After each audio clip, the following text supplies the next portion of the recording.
Hello everyone, today I'm going to show you how to submit a work order. From the Los Fresnos website, click on Offices, go down to Computer Services, go down to Work Orders. In the middle of the page there is a hyperlink, click that. Type in your email.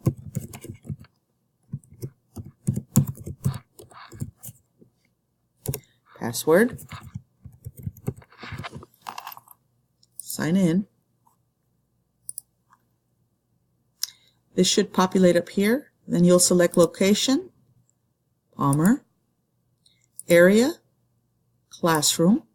Type in your room number. Type in room 21. Problem type. Go down to general. Then type in your issue.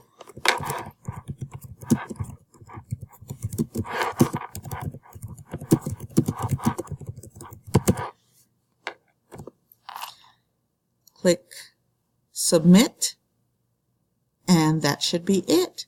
You'll receive an email verifying that the request was received, and in no time someone from Computer Services will come out and take care of your issue. Thank you.